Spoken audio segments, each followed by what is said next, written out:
Olá, nós estamos na leitura, começamos hoje a oitava ou nona leitura, acho que a oitava, do livro do Bert Helly, Constelações Familiares, o Reconhecimento das Ordens do Amor. É uma conversa sobre emaranhamentos e soluções.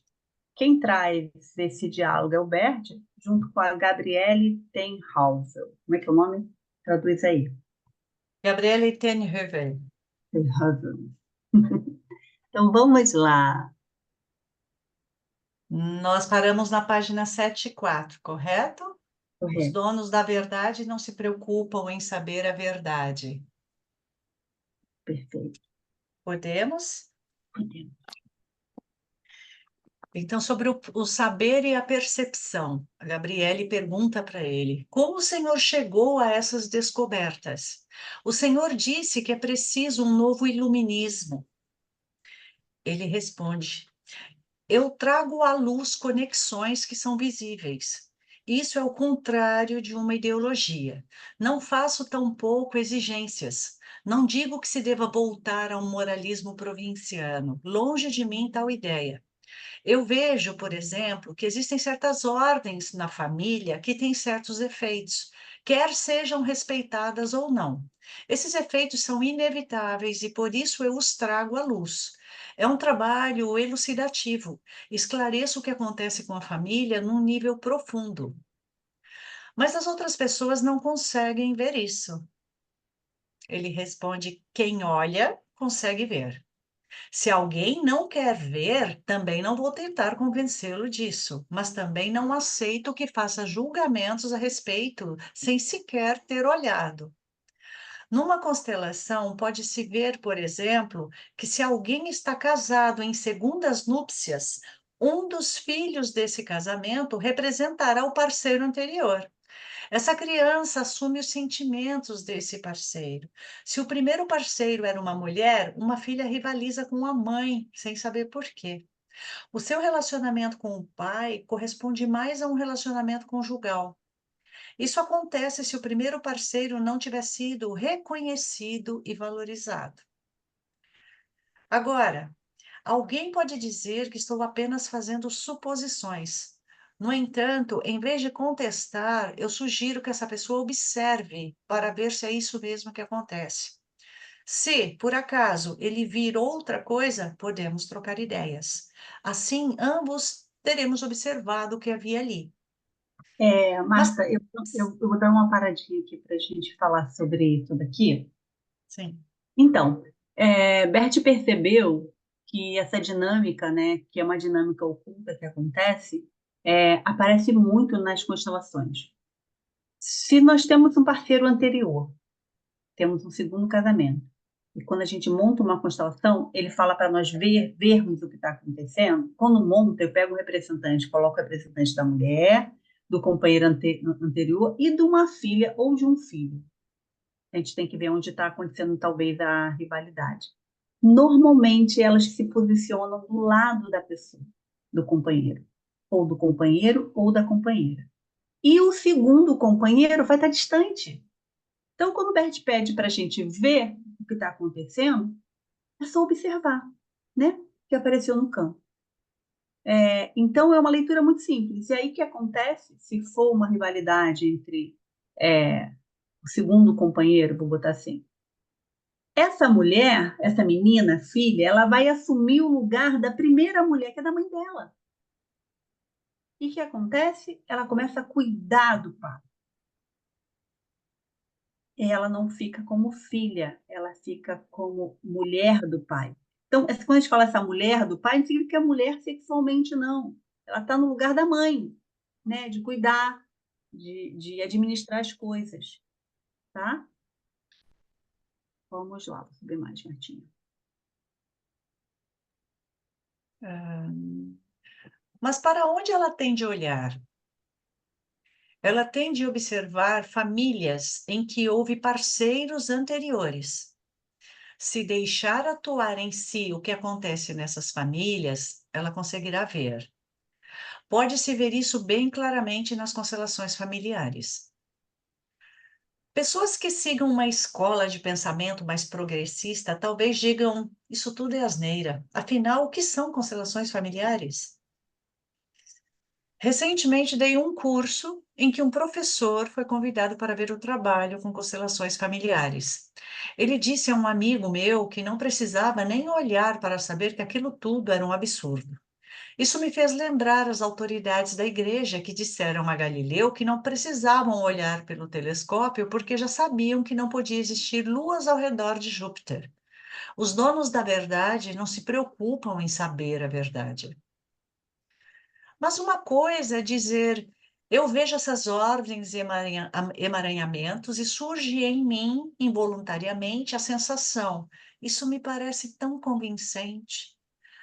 Quando o Senhor diz que coloca algo em ordem, o que quer dizer com isso? Em primeiro lugar, é preciso ver que essas afirmações são feitas num contexto concreto.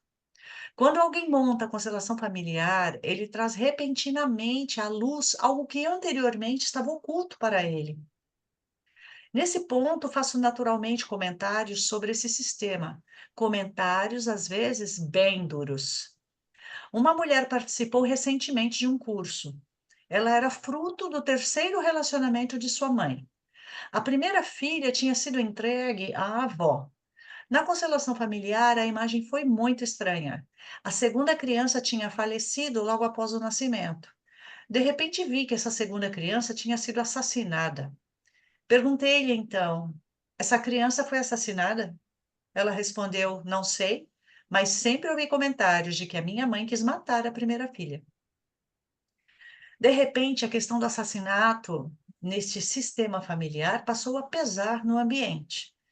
Quando algo assim vem à tona, é chocante para todos, muito chocante. Não estou afirmando que isso realmente aconteceu. No entanto, mais tarde veio à luz que a cliente tinha medo de usar de violência contra o filho pequeno e que esse filho também era violento com a mãe. Era uma relação de grande perigo. Mandamos então a representante da mãe dela para fora da sala e colocamos o pai na constelação. Bastou isso para que a paz voltasse a reinar na constelação. A cliente voltou-se para o representante do pai, que morrera cedo, e pôde se reconciliar com ele. Então ela apresentou ao pai o pequeno filho, que também estava presente.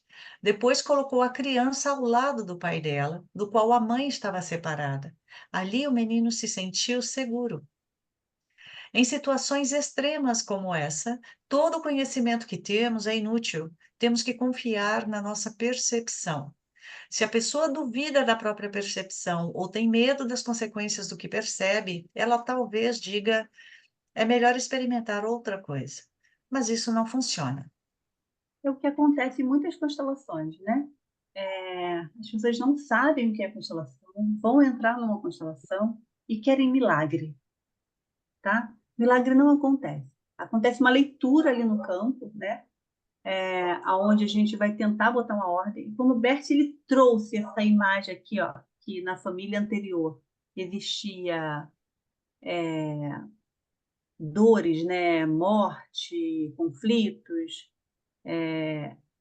O que se essa mãe chegou a matar esse filho ou não, ou fez alguma coisa?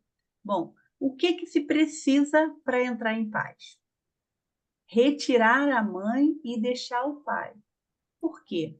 Porque a criança sofreu algum dano, ou o bebê, ou o aborto com a mãe, o pai traz uma paz para o campo. E aí, automaticamente, essa menina que tem medo de ter violência com o filho, né, e o filho é violento com ela, quando aquilo entra em ordem atemporal lá em algum momento, automaticamente vem a paz. Por quê? Porque foi colocada a ordem naquele momento, ok? O que eu acho que é bacana da constelação familiar é que esse movimento ele é atemporal, né? Sim. Ele é meio que corrige rotas ancestrais mesmo, né? Então, essa palavra corrigir o Bert não usa. Ele diz Como ele ordena. falaria? Pacificar? Ordenar? classificar, ordenar, isso aí. Tá? Que Porque não teve corrigia erro, foi como foi, e né? certa como foi, isso aí. Tá, ok, obrigada. A autoridade. Procedo como autoridade, mas não sou autoritário, pois não sigo somente a minha percepção, eu a examino cuidadosamente. É realmente assim? Se os clientes se sentem aliviados com a minha intervenção, então ela já foi justificada. Autoridade significa, para mim, ser capaz de fazer algo que os outros necessitam. Só tenho autoridade quando posso fazer algo por alguém numa determinada situação. A autoridade baseia-se na proporção entre a necessidade e a capacidade de satisfazer essa necessidade. Isto é, quanto maior a necessidade do outro e quanto maior a minha capacidade de satisfazê-la, maior é a minha autoridade. Uau! Mas é uma fórmula matemática interessante esta, não? Meu Deus, né? Mas quando alguém reivindica autoridade sem satisfazer uma necessidade, então ele é autoritário. Nossa, meu Deus, vou pôr esse post no LinkedIn Vou para falar de printar isso liderança. aqui. Meu Vou tirar Deus, foto. O que é isso? Isso é eu também vou fantástico. fazer uma foto. Esse cara é incrível.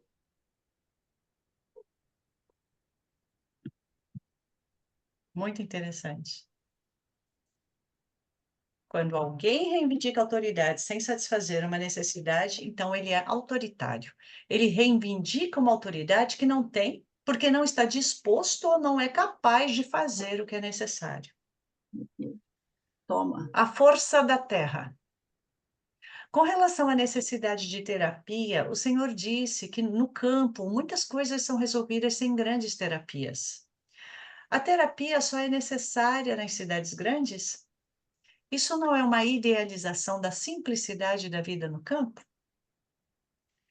Ele responde que na psicoterapia vemos os distúrbios e não reparamos muito naqueles que resolvem os problemas naturalmente, sem recorrer à terapia.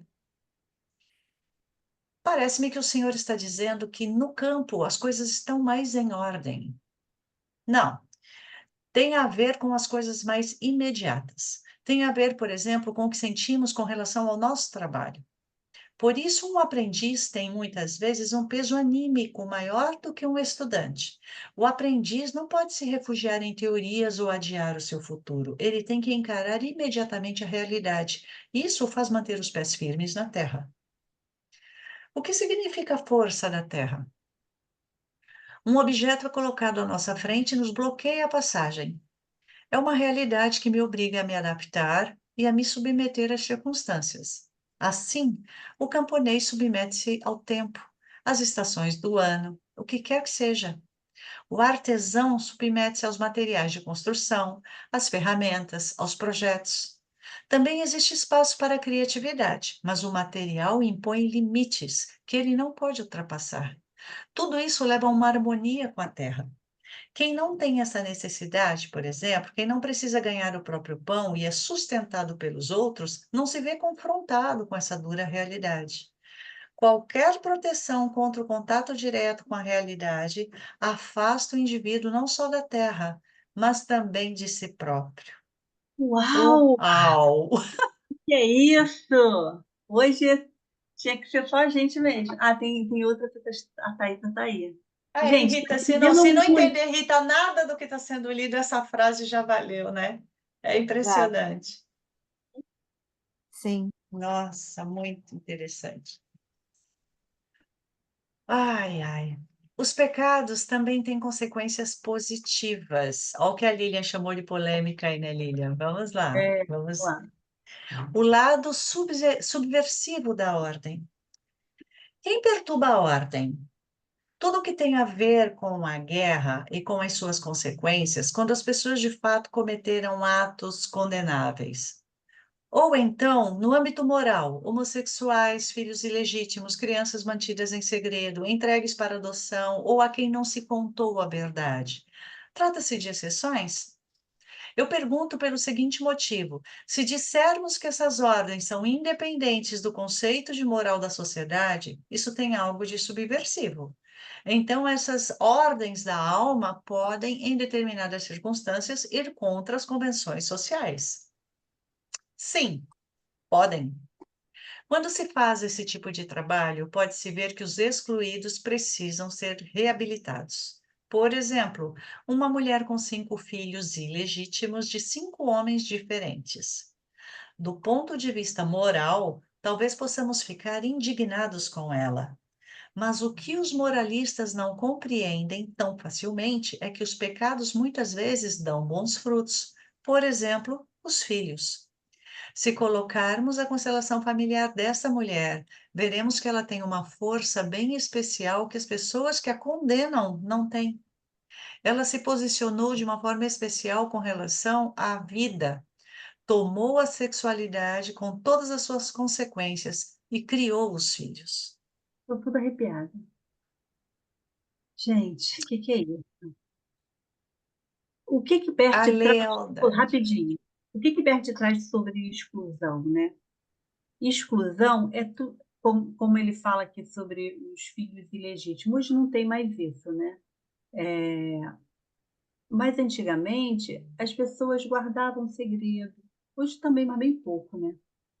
Os homens viajavam, tinham filhos com outras mulheres, eram os bastardos, né? E quando essas mulheres mantinham seus filhos, elas eram esculachadas, elas eram mal vistas, elas eram tudo, certo? E aí, sim, ela estava sendo excluída de um sistema. Mas nesse caso, que essa mulher cria os filhos, ela está ganhando uma força imensa, porque algumas mulheres abortaram, né? Matar, aborto é matar, né? Eu não estou falando aqui pela polêmica e quem não fez um aborto, eu não estou criticando ninguém, tá? Só que a gente tem as consequências dos nossos atos. Quando a gente faz uma coisa que, pela ordem, não é legal, certo? É um crime. Aborto no Brasil é crime, né? E quando essa mulher rompe toda essa barreira e cria o filho, ela está super forte porque ela tomou, quer dizer, ela recebeu a sexualidade, o sexo que foi feito. Ela gerou uma vida. Ela está sendo responsável. Ela está cumprindo com as consequências dos atos dela. Então, isso aí está pago. Agora, para esse pai, que não teve presente ou não ajudou de alguma forma, existe uma consequência. Vamos lá. A lealdade. Por outro lado, se olharmos as razões ocultas desse comportamento considerado moralmente reprovável, observamos que ele tem muito a ver com a lealdade do sistema ao sistema familiar. Ninguém se submeteria a algo tão difícil sem estar envolvido num emaranhamento sistêmico. Muitas vezes, uma criança ilegítima tem também um filho ilegítimo. É uma espécie de acordo com a mãe, uma espécie de amor e lealdade para com ela. A lealdade é sempre uma expressão de amor ou pode significar também um vínculo não desfeito? Lealdade é amor e significa a disposição de compartilhar o destino da família. Existe também a rebelião contra a família, por exemplo, quando um filho se recusa a cuidar e tratar dos pais idosos. Isso seria traição a essa lealdade de vínculo. A lealdade não pode ser violada. A lealdade teria, então, o efeito de uma autopunição. Ela pode se voltar contra alguém, mas não necessariamente contra aquele que não foi leal. As consequências dessa deslealdade às vezes recaem sobre os filhos. Isso é bem frequente. Muitas vezes os verdadeiros agressores saem impunes. Os filhos ou netos deles é que vão pagar porque pagam por isso. O que significa fidelidade num relacionamento a dois? A fidelidade está ligada à tarefa que os parceiros têm em comum, principalmente quando há filhos. E poder contar um com o outro, ficar juntos e criar os filhos em conjunto. Nesse caso, a fidelidade tem um propósito superior. Ela não tem o mesmo significado para casais que não têm filhos ou não querem tê-los. Outro importante aspecto a lembrar é que a fidelidade frequentemente exigida no relacionamento de um casal é, na verdade, uma exigência que a criança faz à mãe, para que ela mantenha o relacionamento. Embora essa exigência seja expressa pelo parceiro, o que está por trás dessa exigência é o medo da criança de ser abandonada.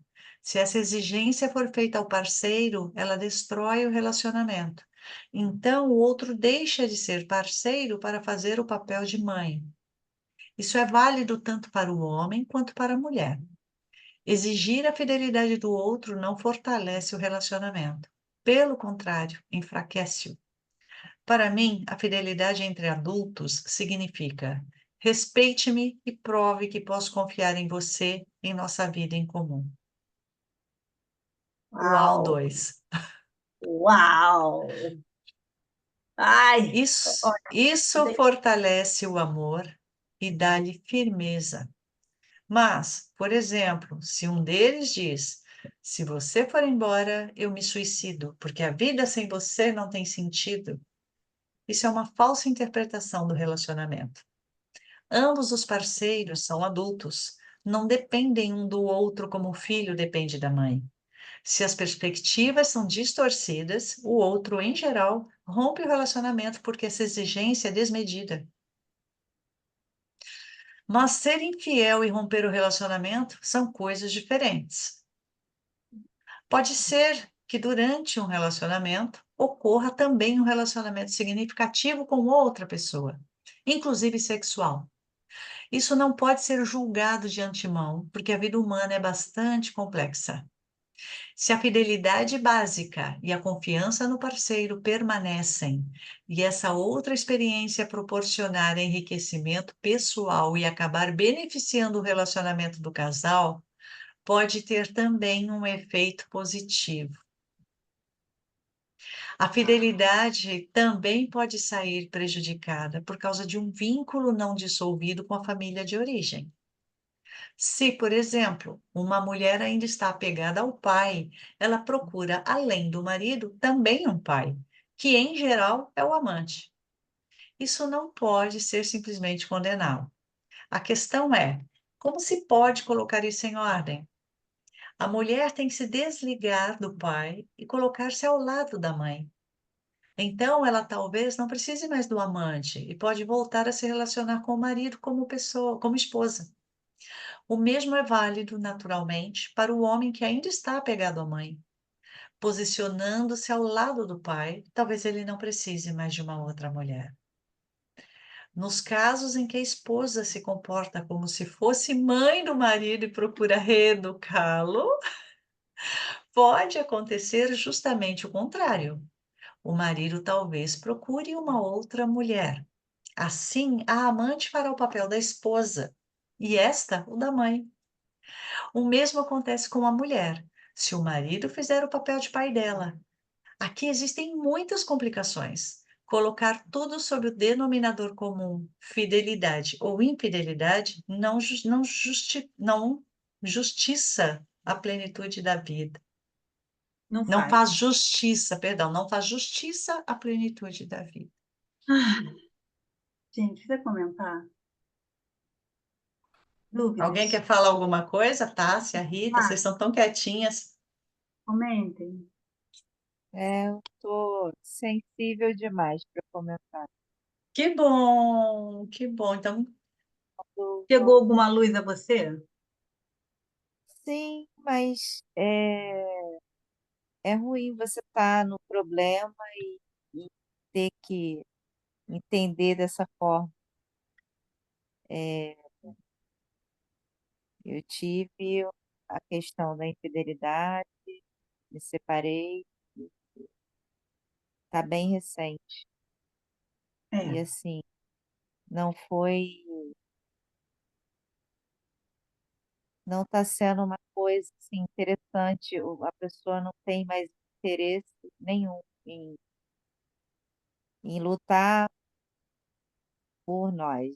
Então, eu não consigo ter esse entendimento, essa sabedoria agora. deixa eu trazer isso aqui para você.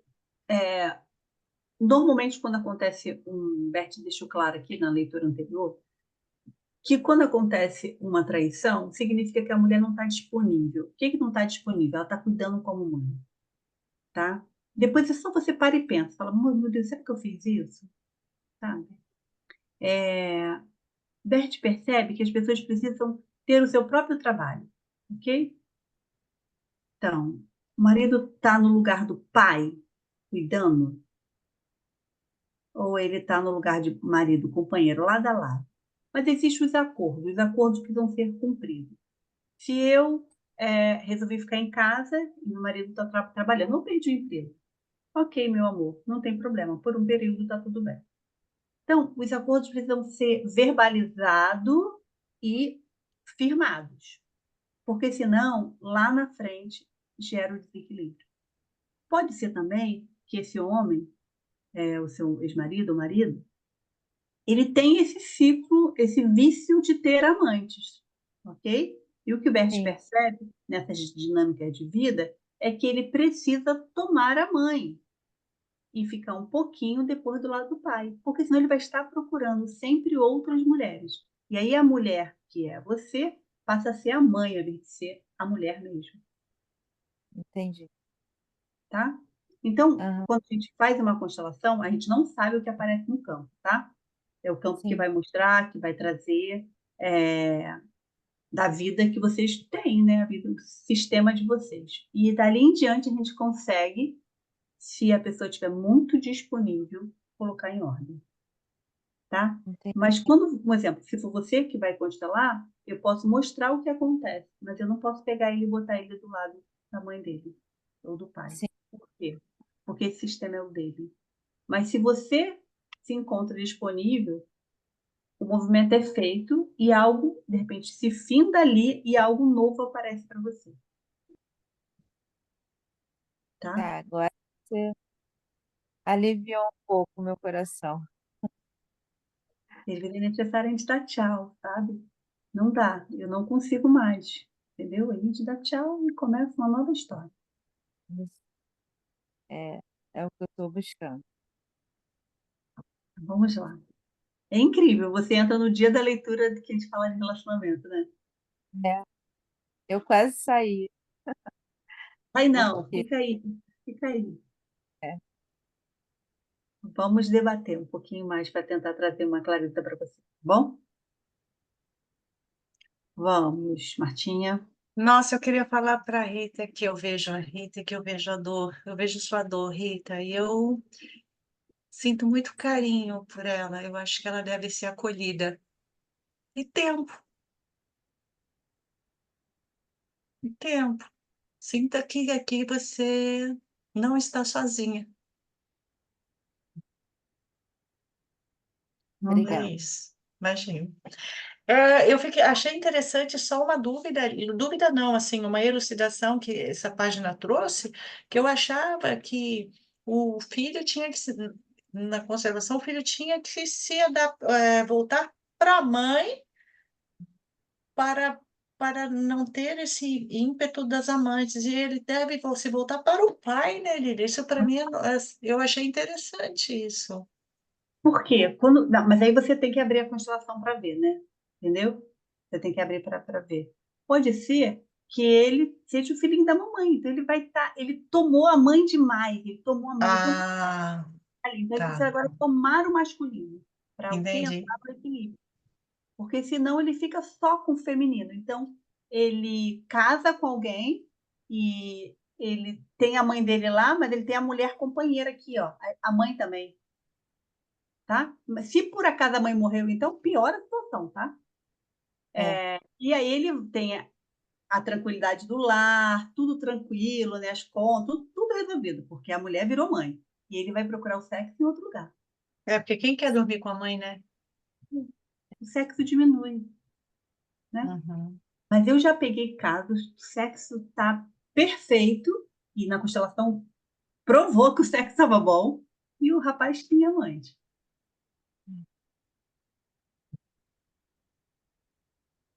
Só. é, Ai, ai. Vamos lá. O aborto. Sistemicamente, quais são os efeitos do aborto? Quando observo os efeitos, vejo que o aborto é sempre um ponto decisivo na vida de um homem e de uma mulher. Na China, onde o aborto é quase uma estratégia de sobrevivência, ele tem seguramente um outro significado. Aqui as mulheres também veem o aborto como uma estratégia de sobrevivência. A questão é se a alma também o vê desse modo. É preciso diferenciar o que a pessoa pensa ao fazer o aborto das razões realmente aceitas pela alma. Se elas não são aceitas pela alma, não adianta ter bons argumentos, pois a alma segue leis diferentes daquelas da argumentação. O primeiro efeito do aborto é que, em geral, o relacionamento acaba. Isso faz sentido, pois, como a criança, também é abortado o parceiro. E como um ritual é como um ritual de separação. Agora estamos separados. Como casal já não existe mais futuro para nós. Se a dor pelo acontecido for compartilhada, o casal ainda pode continuar junto. Ambos aceitam a culpa e se permitem um novo começo, mas já não existirá a mesma intimidade e isso tem que ser reconhecido. O outro efeito é que os parceiros se castigam por isso, principalmente as mulheres. Por exemplo, ficam sozinhas ou se recusam a ter outro relacionamento duradouro. Nos anos 50, por exemplo, o aborto era uma prática anticoncepcional. Foram praticados 200 mil abortos ilegais. Não conheço quase nenhuma mulher que não tenha praticado o aborto alguma vez na vida, e mesmo assim elas têm um parceiro. Não tenho tanta certeza. Só quando se coloca a constelação é que se vê o que o aborto significa para um relacionamento. Não quero fazer nenhum julgamento moral. Entretanto, quando se quer chegar a uma solução, o mais importante é esquecer a ideia de que é possível desfazer o que foi feito.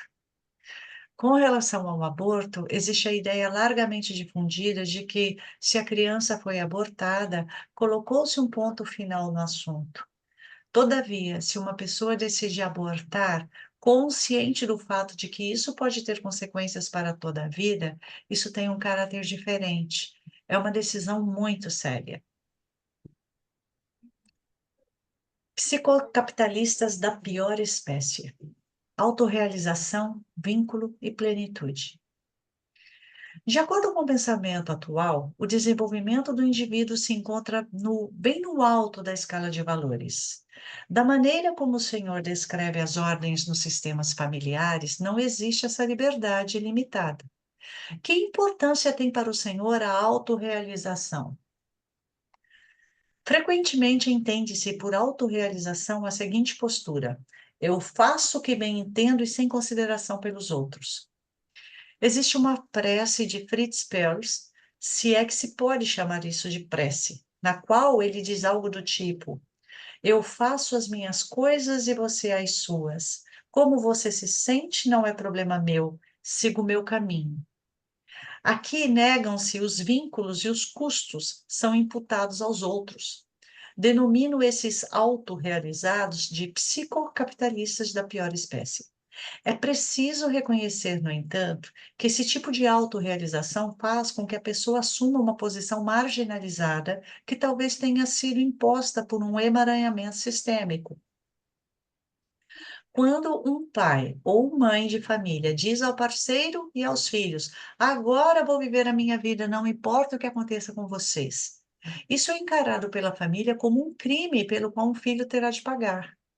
Quando alguém abandona levianamente a sua família e se recusa a cuidar dela, muitas vezes pode acontecer que uma criança morra, cometa suicídio ou fique gravemente doente. É absurdo que alguém ache que possa se desenvolver desligando-se dos seus vínculos. Basta olhar para essas pessoas autorrealizadas. Elas têm pouquíssimo peso. Como o Senhor chegou a essa conclusão?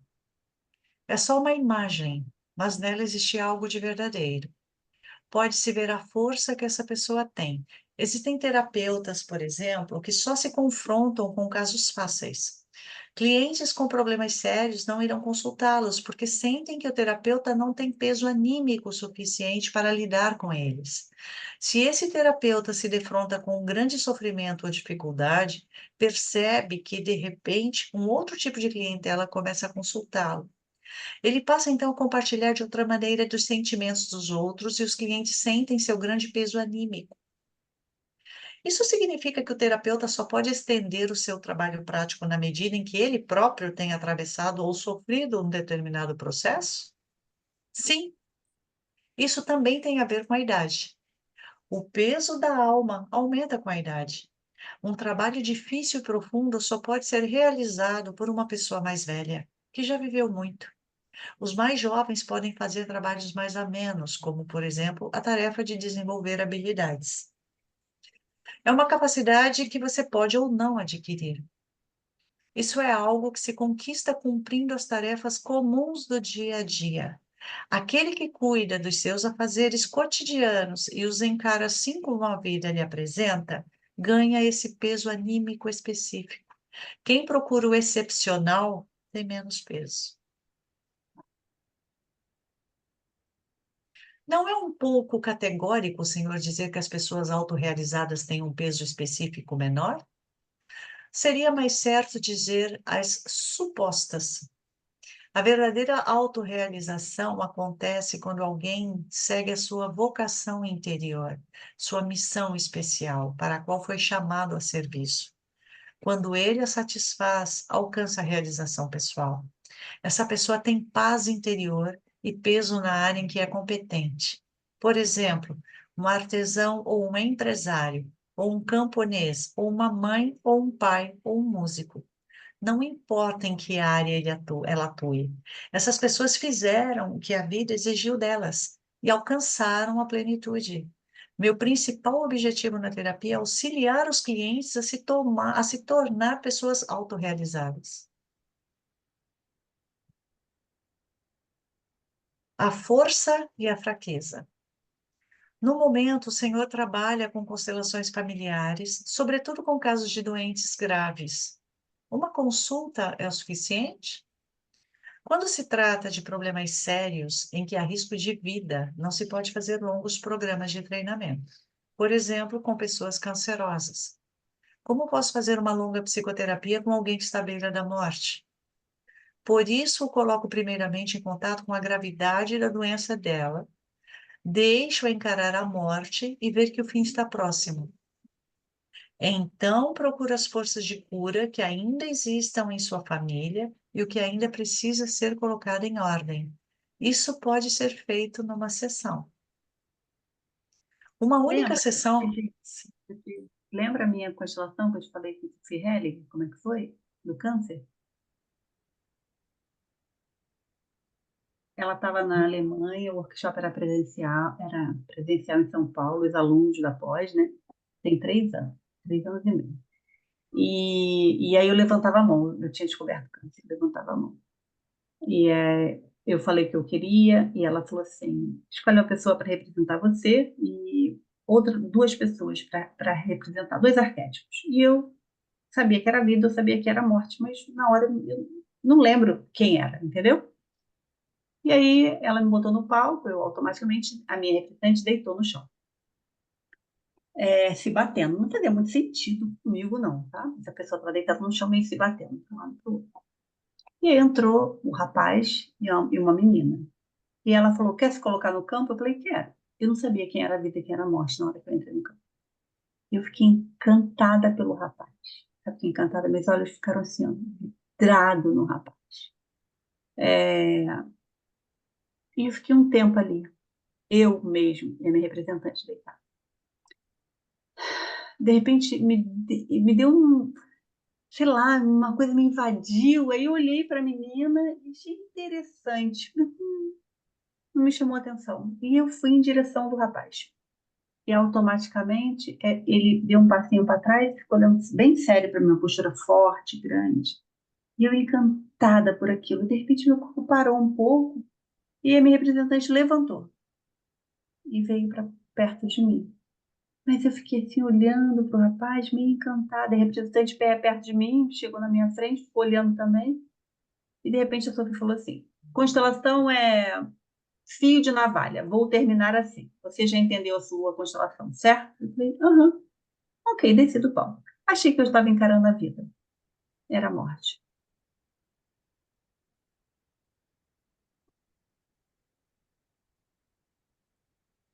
Eu tomei a força no momento que eu estava ali, olhando para a morte. Uhum. A vida não estava me chamando, era um problema muito sério, a vida não estava me chamando atenção em nada. Por isso que eu olhei e eu estava olhando para onde? Para a morte. Foi apenas uma constelação feita. Vamos lá, para a gente já terminar. É como se o fato de você encarar a morte é como se você pensasse: o que que de pior pode acontecer? A morte. E aí perde força. Hum, interessante. Mas eu não tinha noção disso naquele momento, não, tá? Eu fui ter Uhum, noção disso há quase só um ano passado, 2 anos após, uhum. depois. É. Uma única sessão é suficiente? Na maioria das vezes, o senhor trabalha com pessoas que vêm acompanhadas de seus terapeutas, isto é, que se encontram em tratamento. Em grandes grupos, sim, para que os terapeutas possam seguir o tratamento se for necessário. Mas vejo isso também de outro ponto de vista. Depois de ter montado a constelação de uma pessoa gravemente doente, não posso dizer na semana que vem nos veremos novamente, pois não quero que ela fique dependendo de mim. A minha intenção é colocá-la em contato com as suas próprias forças e com as forças da família dela. Seria, portanto, antiterapêutico fazer mais do que isso. Isso significa que o terapeuta também pode enfraquecer as forças do cliente? Exatamente. O critério principal de meu trabalho é: isso fortalece ou enfraquece o cliente?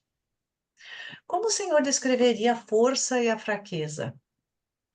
Existe uma percepção imediata. Algumas vezes procuro confirmação com o grupo. Por exemplo, quando uma pessoa começa a falar algo e eu digo pare, pergunto também aos participantes do grupo: se ele disser algo agora, isso toma mais forte ou mais fraco? Que impressão vocês têm? Quase todos percebem isso imediatamente, inclusive a pessoa que queria dizer algo. No entanto, essa percepção não é algo que se possa provar. Não, é uma impressão direta. Como o senhor aprende, perdão, como o senhor aprendeu isso? Só um segundo, por favor. Como o senhor aprendeu isso? De repente, ficou claro para mim que isso era um critério importante. Pude observar em mim mesmo o que me torna mais forte ou mais fraco. E vi que tudo aquilo que enfraquece impede a solução. Quanto mais rápido o trabalho, mais força fica disponível para a ação. Quanto mais rápido, melhor. Isso também porque quando o trabalho é rápido, só se tem uma visão panorâmica do caso? Existe naturalmente uma vantagem em se reduzir o caso ao essencial. Assim, os moldes mais simples se adaptam melhor. Não se fica confuso quando o quadro é reduzido. Forças básicas. Vamos ver se. Estamos falando. Peraí, Sim. peraí. Vamos ver se ela está grande, porque a gente já está. Ah, dá sim, dá para fazer. Vamos. Estamos falando aqui de forças básicas. Força ou fraqueza, concentração ou dispersão, agir ou contemplar. Esses são os movimentos pelos quais me oriento. O critério principal é: isso fortalece ou enfraquece?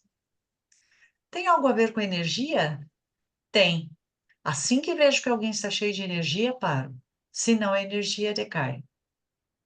Como o senhor confere os resultados do seu trabalho? O senhor normalmente trabalha com doentes graves só uma vez e isso já resolve? Por que eu deveria conferir os trabalhos, os resultados? Se conferisse, seria sinal de que considero a minha intervenção como um fator decisivo. O fator decisivo não é necessariamente a cura do cliente, pois eu não sei qual é o destino dele. Ajudo a encarar esse destino, mesmo que seja para ele olhar para a morte. e o ajudo a desenvolver as forças que tem do poder de cura. Mas considero absurda a ideia de que eu possa mudar o destino dele. O Senhor tampouco está interessado no aspecto científico. Nos dias de hoje, voltou-se a questionar até o que ponto a psicoterapia é de fato científica. Os maiores efeitos podem ser observados no momento da ação, isto é, na própria terapia, quando alguém fica radiante ou mostra-se aliviado. Esse efeito já me basta.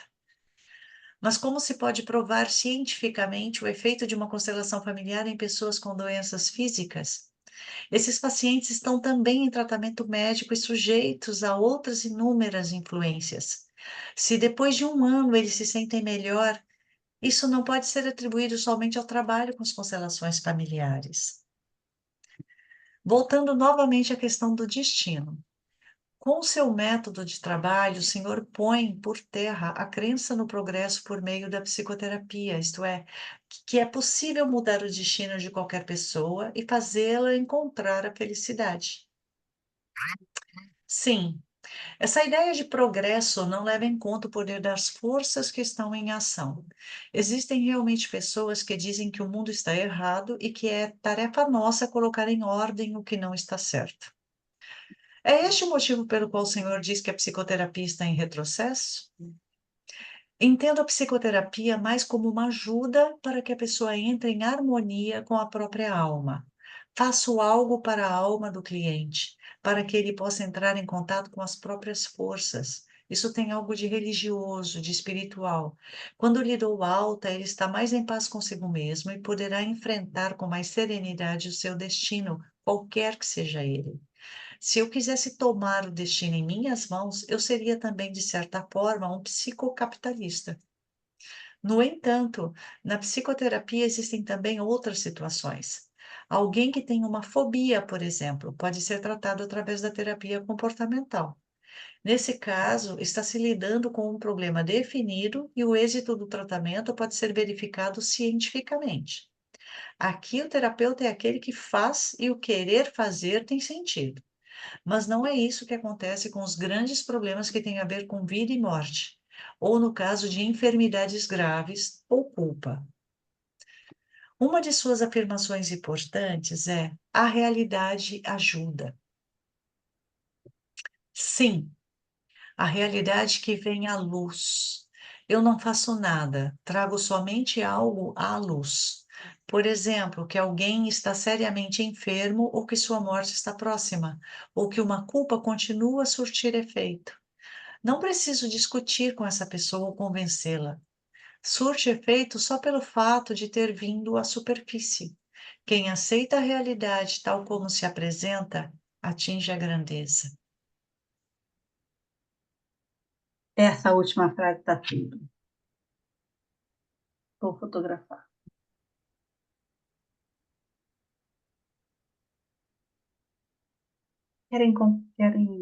Vamos parar por aqui?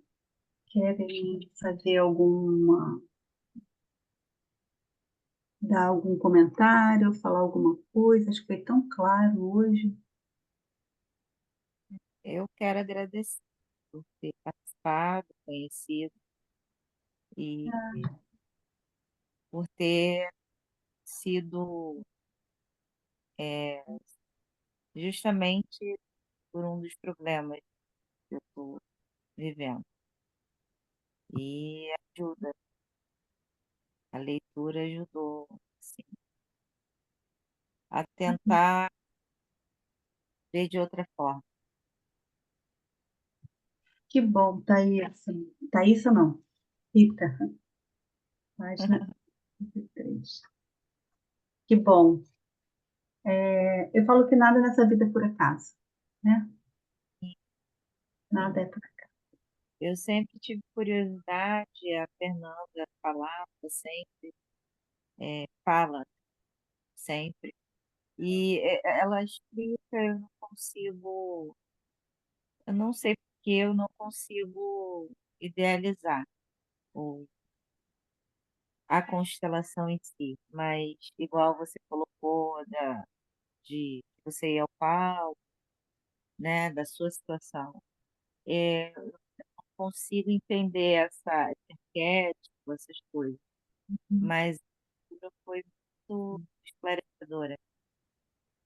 Eu falo que uma constelação a gente precisa vivenciar, experienciar, tem que ir. Uhum. Depois que você vai, tudo que eu fale, você não vai conseguir entender, É, sabe? Aí, mas quando você vai participar, nossa, aí você começa a entender tudo. O campo te aham, invade, você chora, você vê o corpo falando, sabe? E aí fica mais claro. Tem que participar. sim, entendi. Vou pausar para terminar assim, tá bom? Uhum. Tá.